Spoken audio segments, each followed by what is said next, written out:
Well, we were going to try and get Paul King to come in here so we get like a Star Trek, Doctor Who, Triple Generation type thing, because that's Miles Hunt, and Miles used to do this kind of thing, sort of. Do you miss asking stupid questions of pop stars? I do, actually, desperately. Yeah? Yeah. What was the dumbest thing you ever asked anybody?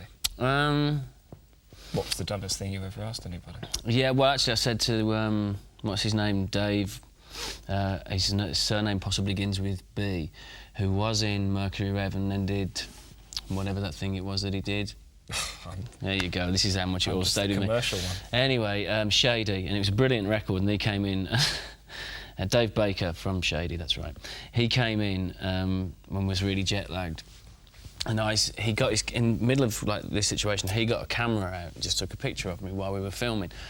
And I said, aye, David Bailey. And he goes, no, it's David Baker. I felt pretty stupid then. But that's like cracking jokes with Americans. It shouldn't be done, should it? No, probably not. So, so new band situation. Can you fill us in from like the last time anybody saw you on their screens here to the point we are now? Well, I cleared off from here just to... I was kind of putting the group together while I was still doing 120 Minutes. Great show, much better than Alternative Nation. Thanks for saying that. That's what everybody else says. And I figured I could do the two things for a period of time, but it worked out. It's like, to do this, it was kind of... the only way I can liken it is like I had to be a nice guy doing this, and then to write lyrics and be creative, I like coming from a bad guy kind of thing. And just mental time, I felt myself splitting into two different people. It wasn't like physical time because we weren't gigging or anything. And so I figured that if I was going to do my best at writing, I just should be a bad guy all the time, really. It's kind of that dumb question, smart statement situation. Yeah, and it's much easier being this side. It really is. Yeah, thanks. So, yeah, we did that for a couple of months, just rehearsed, and then we went to about 14 of the sort of major capital cities in Europe. Can I stop you right there? Yeah. And then we'll just continue the rest of the story. Right. Because we're getting that thing from there. Remember that thing that you get over there? Oh, yeah. Wind-up thing. Shut up. It's your request. Oh, is it? Yeah, well, I'm on a one-man campaign to make this band the biggest band in the world, Shudder to Think, which was something that I discovered while I was working here. And it's from their last album on Epic, which was called Pony Express Record, and this is Ex-French T-shirt. It's fantastic, too.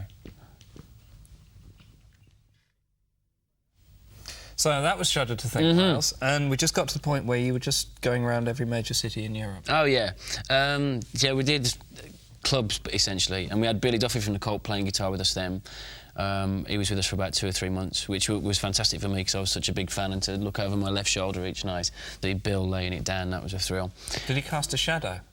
He did, actually, yeah, and we used to get him to put his foot on his monitor and, you know, the thing off the Sonic Temple sleeve. He'd do that at just requests. He's glad to do that. So that was pretty good, and then we came back from that, then we cleared off to East Coast of America and did New York, New Jersey and a few other places just for a couple of weeks. And that was just basically to work in, it was all new songs, without kind of anyone having their eye on us in a sort of British media thing, which we didn't really want to get involved in.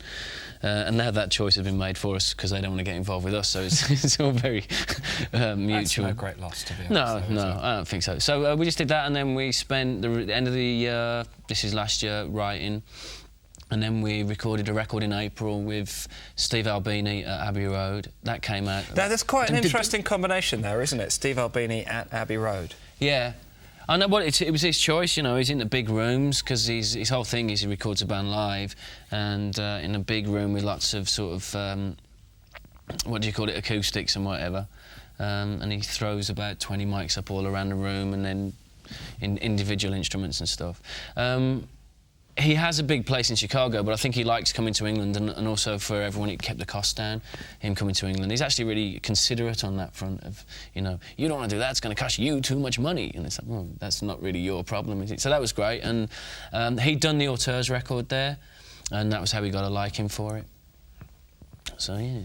And so now the record's... Yeah, it came out October, and then we've toured the UK with it so far, which went really well. We're going to spend a bit more time recording up until Christmas, and then February we're being threatened by our agent to take us out to Japan, which we'd all really look forward to, and then the spring a more sort of substantial tour of Europe. Yeah. Right. So I think we're going to have another look at another request of yours. Is it really? Yeah. Okay. What do you fancy? Well, as we've just really coincidentally mentioned, By way of a the Auteurs. Shudder's really one of the favourite band for me, but the Auteurs is about the only thing, and Luke Haynes is part of mine off project as well, that I've really found coming out of England in the past 3 or 4 years that I've enjoyed it all. So I should support at least something from my own country. So the Auteurs it is, and Light Aircraft on Fire. Deal. That's the Auteurs from the album After Murder Park. Steve Albini produced, and it was Light Aircraft on Fire. And this is Toby, it's your show. Yeah, yeah. No, well, no, you can have it back if you want. It was much better when it was 120 minutes anyway. So I'm not going to even mention the Wonder Stuff, but what I'd like to know is that now you've been around for a while, and you've also been on the this side. You've been into the belly of the beast here. Dirtied my souls in all ways. Yeah. Where do you still find your enthusiasm for the whole thing? Writing. That's really it, to be honest. As I was saying, like commercially and as far as media interest has gone in the UK, it's been less of the expectations that the record company, for instance, would have wanted. But for me, it's been really good because I often found, like with the Wonder Stuff, because it reached a commercial level that it did, it destroys something in the creativity, I think, when your mind's... If you get involved in the promoting yourself kind of thing, and then if you're just doing a load of gigs that eventually feel pretty repetitive, it's like 2 years after you release a record and you're still out playing that same song and you haven't really found the space in your mind to write anything else because of the repetition. The creativity gets destroyed, and that's the bit really that I enjoy. I mean, I like just sitting around home, guitars, drum machines, tape recorders, and then giving it to the musicians that I work with and hearing it turn into something. That's really the bottom line. I mean, it's a pretty dull answer, I appreciate that, but no, that's it's kind of how I got into it, and it's why I stay with it. It's kind of what I do. But Miles, what about the hair? You missed the hair. You had to bring up the hair. Well, come on. It was at the time pretty. It was lengthy. It was large, Miles. Yeah. Well, those were the days, eh? So, but it seems to me that you've pretty much had enough with British music.